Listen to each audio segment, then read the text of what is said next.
आज हम सीखेंगे इंटीजर्स क्या होते हैं। इंटीजर्स को जानने के पहले हमें जानना है कि नेचुरल नंबर क्या होते हैं। ये तो आपको सबको पता है कि 1 2 3 ये एंड तक, इन्फिनिटी तक ये नंबर जो है नेचुरल नंबर है, मतलब 1 से स्टार्ट होकर इन्फिनिटी तक। होल नंबर जो है, होल नंबर में सिर्फ 0 और ऐड हो जाता है, उसके बाद वही 1 2 3 और इन्फिनिटी तक जाते हैं। अब इंटीजर्स क्या होते हैं? इंटीजर्स में ये ग्रुप और भी बड़ा हो जाता है और इसमें नेगेटिव नंबर भी ऐड हो जाते हैं, जैसे -3 -2 -1, उसके बाद 0, उसके बाद 1 2 3 एंड सो ऑन इन्फिनिटी तक, इन बोथ द डायरेक्शन। अब क्योंकि ये दोनों डायरेक्शन में होते हैं, माइनस नंबर जो होते हैं, नेगेटिव नंबर जो है वो लेफ्ट साइड है नंबर लाइन पर और पॉजिटिव नंबर राइट साइड है नंबर लाइन पर, तो इन्हें हम डायरेक्टेड नंबर भी बोलते हैं, क्योंकि ये साइन देखकर हमें पता चल जाता है कि नंबर किस डायरेक्शन में है, लेफ्ट डायरेक्शन में या राइट डायरेक्शन में ऑन द नंबर लाइन। ठीक है, तो ये हो गए नेचुरल नंबर, होल नंबर और इंटीजर्स। अब भाई इंटीजर्स की ज़रूरत क्या पड़ी? हमारे पास नेचुरल नंबर थे, होल नंबर हमने 0 ऐड करके और इंक्लूड करके कर लिए थे, तो हमें क्या ज़रूरत थी इंटीजर्स की? इंटीजर्स की जैसे अगर मैं लिख रही हूँ 35 -5 तो आ गया 30, लेकिन अगर हमने 5 पहले लिख दिया, 35 बाद में लिखा, तो जब इंटीजर्स नहीं पता थे तो ये समझ नहीं आता था कि यहाँ क्या आना चाहिए, कुछ निगेटिव नंबर भी होने चाहिए, इसीलिए इंटीजर्स की को हम इसमें इंक्लूड किया गया। इसके बाद है नंबर लाइन। अब नंबर लाइन पर इंटीजर्स कैसे दिखाई देंगे? तो नंबर लाइन पर इंटीजर्स जो है, जैसे ये एक नंबर लाइन है, नंबर लाइन में आपने 0 सेंटर में मार्क किया, तो इस साइड पे, राइट साइड में जो भी हैं ये सब क्या है? पॉजिटिव नंबर है, 1 2 3 4 5। ठीक है, और लेफ्ट साइड में जो नंबर आएंगे वो क्या आएंगे? Negative number. ठीक है, -1 -2 -3 -4 -5 -6। तो 0 के राइट साइड में जितने भी नंबर हैं वो हैं पॉजिटिव नंबर्स, और 0 के लेफ्ट साइड में जितने भी नंबर हैं वो है निगेटिव नंबर्स। ठीक है, तो अब जो भी निगेटिव नंबर होते हैं उनकी वैल्यू 0 से कम होती है, और जो पॉजिटिव नंबर होते हैं उन सभी की वैल्यू 0 से अधिक होती है। अब अगर हम इस डायरेक्शन में बढ़ते हैं, मतलब अगर राइट डायरेक्शन में बढ़ते हैं, तो जो इंटीजर्स होते हैं उनकी वैल्यू क्या होती है? इंक्रीज। तो अगर राइट डायरेक्शन में कोई नंबर लिखा है तो उसकी वैल्यू इंक्रीज हो रही है, और अगर कोई लेफ्ट डायरेक्शन में है तो वो किस ऑर्डर में है? डिक्रीजिंग ऑर्डर में। ठीक है, ये डिक्रीजिंग ऑर्डर में है।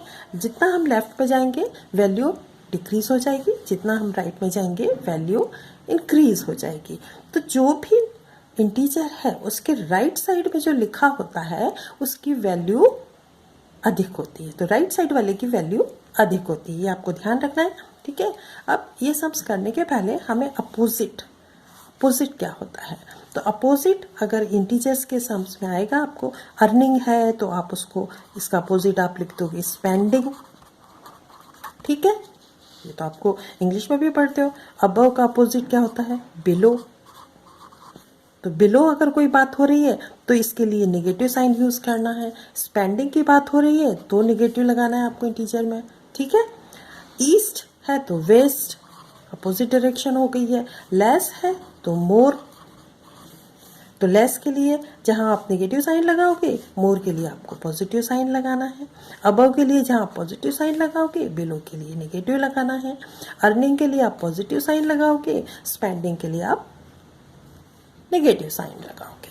अगर नंबर्स दिए हैं इनका अपोजिट लिखना है, पॉजिटिव 15 है, इसका अपोजिट हो जाएगा -15, नेगेटिव 15। नेगेटिव 21 का अपोजिट हो जाएगा पॉजिटिव 21। नेगेटिव 6 का हो जाएगा पॉजिटिव 6। पॉजिटिव 38 का हो जाएगा नेगेटिव 38। अब इसके बाद हम देखेंगे कि हम इंटीजर्स को कंपेयर कैसे कर सकते हैं। तो इंटीजर्स को कंपेयर करने के लिए हमें वही चीज़ ध्यान रखना है कि जो इंटीजर राइट साइड में होगा नंबर लाइन पर उसी की वैल्यू अधिक होगी। तो अब इसमें अगर हम देखें -8 और -6 में विच इज़ ग्रेटर, कौन सा बड़ा है? तो क्योंकि -6 पहले आएगा, राइट साइड में लिखा जाएगा, और -8 जो है लेफ्ट साइड में होगा, तो -6 की वैल्यू अधिक होगी, ये ग्रेटर हो गया। 2 और -2 और 1 में अगर हम देखेंगे तो -2 जो है वो लेफ्ट साइड में लिखा जाता है और 1 राइट साइड में। तो और वैसे भी 1 जो है पॉजिटिव इंटीजर है, तो पॉजिटिव इंटीजर तो नेगेटिव इंटीजर से ग्रेटर ही होते हैं, तो ये आपने 1 इज ग्रेटर। अब -7 और 0 में अगर हम देखेंगे तो -7 लेफ्ट साइड में लिखा जाता है और 0 राइट साइड में लिखा जाता है। तो वैसे भी जितने भी नेगेटिव इंटीजर्स होते हैं उन सभी की वैल्यू 0 से कम होती है, तो 0 इज ग्रेटर। इस केस में अगर हम देखेंगे तो -115 और -47, इसमें भी -157 लेफ्ट साइड में आप लिखेंगे और -47 राइट साइड में लिखा होता है, तो इसीलिए -47 की वैल्यू अधिक है, ये ग्रेटर है। ठीक है, अब हम अरेंज करके देखते हैं असेंडिंग और डिसेंडिंग ऑर्डर में। तो असेंडिंग और डिसेंडिंग ऑर्डर में अरेंज करने के लिए हम देखते हैं इसमें जो सबसे छोटा नंबर पता चल रहा है नेगेटिव में वही सबसे बड़ा होता है। अगर हम असेंडिंग में लिखें, अगर हम असेंडिंग ऑर्डर में लिख रहे हैं तो क्या होगा, इसमें -125, उसके बाद आएगा उससे बड़ा क्या है -60,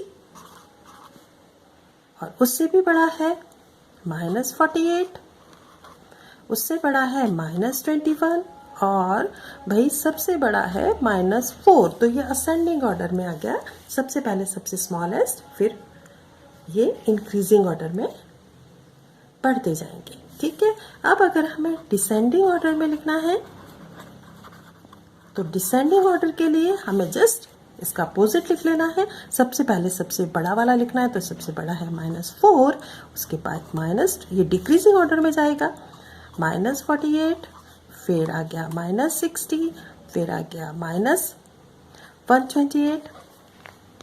ठीक है, इस तरीके से असेंडिंग डिसेंडिंग। एक और एग्जांपल देख लेते हैं। इसमें पॉजिटिव नेगेटिव दोनों टाइप के नंबर हैं, तो अब इसको हम लिखते हैं पहले असेंडिंग में। तो असेंडिंग ऑर्डर के लिए क्या करेंगे कि आपको सबसे स्मॉलेस्ट पहले लिखना है। तो सबसे स्मॉलेस्ट इसमें कौन सा दिख रहा है? मुझे दिख रहा है -75 इज द स्मॉलेस्ट। ठीक है, क्योंकि -75 हो गया। इसके बाद नेगेटिव साइन वाले स्मॉलेस्ट होंगे। अब उसके बाद है -18, ठीक है, उसके बाद है -6। अब नेगेटिव के तो सारे खत्म हो गए, इसके बाद 0, और अब पॉजिटिव का नंबर देखते हैं। पॉजिटिव का 5 और उसके बाद पॉजिटिव का 58। तो इस तरीके से ये हो गया असेंडिंग ऑर्डर में, मतलब इंक्रीजिंग ऑर्डर में। अब हम डिसेंडिंग ऑर्डर देखते हैं।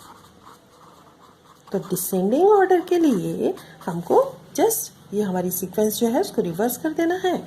मतलब सबसे ग्रेटेस्ट सबसे पहले 58, देन 5, देन 0, देन -6, -18 और लास्ट में स्मॉलेस्ट 75। एब्सोल्यूट वैल्यू का मतलब है साइन का कोई मीनिंग नहीं है। आप भूल जाइए कि साइन क्या है। एब्सोल्यूट वैल्यू हमेशा पॉजिटिव ही होती है, नेगेटिव नहीं होती है एब्सोल्यूट वैल्यू। ठीक है, तो साइन को कंसीडर नहीं करना है, आपको सिर्फ नंबर को कंसीडर करना है। और एब्सोल्यूट वैल्यू का साइन क्या है? ये ऐसे 2 पैरेलल लाइन ऐसी बनी होती है, इसके बीच में जो नंबर है उसकी हमको एब्सोल्यूट वैल्यू फाइंड करनी होती है। अब जैसे -4 है, तो -4 एब्सोल्यूट वैल्यू वाले साइन में है, तो इसकी एब्सोल्यूट वैल्यू अगर हमें लिखनी है तो ये माइनस को हम भूल जाएंगे, साइन को हटाएंगे, इसकी एब्सोल्यूट वैल्यू क्या हो जाएगी? 4। ठीक है, +4 हो गई। अब अगर इसको देखेंगे तो पहले हम इस पार्ट को सॉल्व करेंगे। सॉल्व कैसे करेंगे? आप इसको अपने अंदर इसी साइन के अंदर सॉल्व किया, 14 में से 6 माइनस गए, कितना आया भाई आपका? 8 आ गया। तो 8 तो ऑलरेडी पॉजिटिव है, इसकी तो वैल्यू भी एब्सोल्यूट वैल्यू 8 ही आई। अब एक और सम देखते हैं। 5 माइनस ये इसके नीचे है, तो 5 तो आउटसाइड लिखा है सिंबल के, और इसके बाद माइनस का साइन है, देन इसको सॉल्व करेंगे। इसको अगर ये साइन हटाना है तो हमें पॉजिटिव 6 लिखना पड़ेगा। तो पॉजिटिव 6 के लिए साइन नहीं लगाना, ये हो गया लो, ठीक है। अब आंसर क्या आ गया, 5 में से -6। अब इसमें वैल्यू किसकी ज़्यादा है भाई, माइनस वाले नंबर की ज़्यादा है ना, तो आंसर क्या आएगा आपका -1, ठीक है। इस केस में भी देखेंगे, इसमें 2 है हमारे पास, ये है और ये है। इनकी एब्सोल्यूट वैल्यू पहले हम लिख के देखते हैं। 18 ऐसे ही लिखेंगे, माइनस का साइन लगा, इसका नेगेटिव साइन हट जाएगा, ये पॉजिटिव 10 सीधा लिख दिया।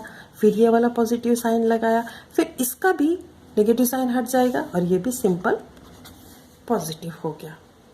अब इसको हम सॉल्व करेंगे, तो ये क्या हो गया भाई, 18 में से आपने 10 माइनस किए, कितना बचा, 8 बचा, और +12, आंसर कितना आ गया, 20। तो इस तरह से एब्सोल्यूट वैल्यू आप निकाल सकते हैं। अब हम एक और चीज़ देखते हैं कि इंटीजर्स बिटवीन, अगर इन 2 इंटीजर्स दिए, इनके बीच में कौन कौन से आएंगे। तो इंटीजर्स बिटवीन में आप देखेंगे कि -4 और +3 के बीच में क्या आएगा। आप just imagine the number line को आप इमेजिन करिए और आप देख पाएंगे कि -4, जैसे आप यहाँ पे आपका ये 0 है, यहाँ पे मान लो -4 है, तो इसके बाद -3, फिर -2, क्या क्या दिखेगा भाई, यहाँ तक, यहाँ पे 3 है। कौन कौन से नंबर दिखेंगे आपके, -4, -3, -2, उसके बाद -1, देन 0, फिर पॉजिटिव नंबर स्टार्ट हो जाएंगे, 1, 2 और ये 3। तो इतने सारे नंबर हैं इनके बीच में। तो इंटीजर्स बिटवीन निकालने हैं तो आपको इस तरह से निकालने हैं। अब अगर हम इसमें देखते हैं -6 और 11 के बीच में, तो -6 और 11 के बीच में भी आप देख लो क्या होगा भाई, लेफ्ट साइड में आपको मूव करना है। यहाँ पे मान लो आपका ये नंबर लाइन है, ये आपका 0 है और ये आपका -6 है, तो यहाँ पे क्या क्या आएगा भाई, -7, -8, -9, है ना, और यहाँ पे फिर -10 और उसके बाद -11।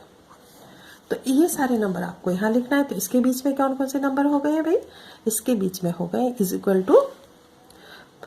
-6, फिर -7, -8, -9, -10 और -11। तो इस तरीके से आप 2 इंटीजर्स के बीच में नंबर्स पता कर सकते हैं।